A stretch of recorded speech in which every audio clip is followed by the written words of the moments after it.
Hello, this is Sondra Oster Baras bringing you a few words of Bible from the heart of Biblical Israel. This week's Torah portion is Naso, and there's a number of interesting topics in it, and I'd like to focus on the topic of what is called in Hebrew a sotah. It is a woman who has committed adultery in secret against her husband. What do you do?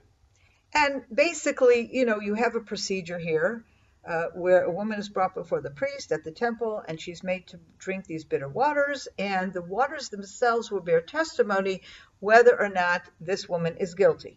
If she is guilty, then she will, it says her belly will distend, her thighs shall sag, and the woman shall become a curse among her people. Exactly what that means is that she will have some kind of a physical issue or otherwise, but whatever it is bad, okay? And that's what happens if she's guilty. But if she's not guilty, then she will not only be unharmed, but she will be blessed with seed. In other words, she will immediately conceive, which is considered an ultimate blessing for a woman. So many people talk about this and, they talk about, oh, this is shameful for the woman and, things like that. But I'd like to kind of take a look at it from a different point of view. And let's first see, what exactly does the verse say? If any man's wife has gone astray and broken faith with him, and that a man has had carnal relations with her unbeknownst to her husband, okay? And she keeps secret. She keeps that secret, okay? So the first thing, you're setting up a situation where there is a woman who in fact has committed adultery, and it's behind closed doors, which is usually what happens. So you have a situation of proof. The man thinks that maybe he has good reason to suspect that his wife is committing adultery, but he has no way of proving it. And so we have a situation here where he can actually prove it. So the way this whole story begins, or this topic begins, it begins really from the point of view of a perspective of, indeed there is a sin that has been committed. How are we going to discover this? What type of evidence can we bring to bear to figure out, did this really happen because it's in secret? But we have then the next verse 14, we have it seems to be a connection, but it's really presenting an alternative scenario. But a fit of jealousy comes over him, and he's wrought up about the wife who has defiled herself. Or if a fit of jealousy comes over one, he is wrought up about his wife, although she has not defiled herself. In this verse, the focus is not on what did the woman actually do, but on the suspicion of the husband. And so basically, this story is dealing in parallel about two different perspectives. One, the woman has indeed committed adultery. How can that be proven? The second, the woman has not committed adultery, but the husband is overcome with a fit of jealousy, and he's convinced she has committed adultery. And I think if you look at the situation, parallel situations are essentially trying to protect the man and the woman. If indeed the woman has committed adultery, the man has been wronged, and this provides a way for him to find out the truth. And if actually he's been wronged, whatever punishment comes to his wife for her committing adultery.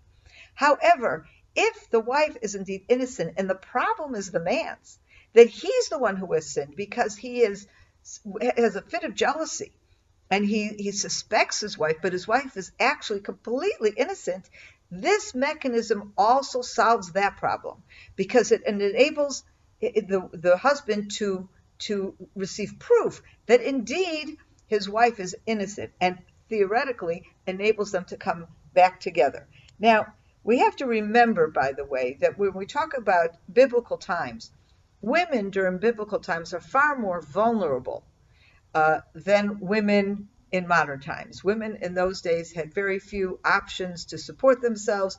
They were assumed to either be supported by their husbands or by their fathers. And so a woman who was suspected of being adulterous is a catastrophic situation if indeed she is innocent. Because that, in other words, in other cultures, if a man suspects his wife is adulterous, he can just throw her out. And she's totally, she has no recourse. She has no ability to defend herself. She has no ability to support herself. Okay, so and this really is an amazing mechanism to enable the innocent woman to be proven innocent. But again, you still have that situation of what if the woman is guilty, and so it solves that situation as well. And I think at the end of the day, though, I think you might ask yourself, what is the primary problem that we're addressing here? Is the primary problem the adultery, or is the primary problem the jealousy? And while this whole section maintains a balance between both scenarios, I think the very end tells us something very significant. In verse 29, this is the ritual in cases of jealousy. The continuation of that verse continues to go in the same even-handed way. In the event that she does go astray, in the event that she does not go astray, and it's just jealousy. But what's the title of this whole thing? This is the ritual. And in fact, in Hebrew, it's much more significant. It says, Zot Torat HaKanaut, using the word Torah. Torah doesn't just mean ritual. It means instruction. And of course, it's the same word for the whole book. The whole Bible is Torah. It is the word of God. So basically we're saying here, this is the word of God with regard to jealousy. That's the main problem here, okay? And what we are trying to solve is a situation where a man is jealous because he suspects his wife. And the problem is not what his wife did or did not do. The problem is him. He doesn't trust his wife. And so what this story is giving us is the ability to rebuild trust. Now, we don't anymore have these magical waters. And in fact, our sages say that the whole ritual was suspended during the Second Temple period because it was a point of time at which too many people were committing adultery, and therefore it wasn't the time or the place to have this kind of ritual. It was already beyond. It was not the time. Okay? So what is it that remains with us today, whether or not we have the ritual waters, is the problem of jealousy and the problem of lack of trust. And when we are building relationships, when a man and a woman get married and they're building a relationship, the most important thing is that they can trust each other. And the Bible's gone out of its way to create a mechanism to help that happen, to allay the jealousy. And today we don't have magical water, so we have to work on it. We have to work on it very much so, because in a place where a man and woman trust each other, there's no place for jealousy. Have a wonderful weekend. Shabbat Shalom. I hope you enjoyed that film. And we have lots more film content and emails and articles that I'm sure you will enjoy as well. Check out our website at CFOIC.com and subscribe to our newsletter. You can do that right from the homepage. I know you will really enjoy the content that will land in your inbox on a regular basis. Hope to see you soon.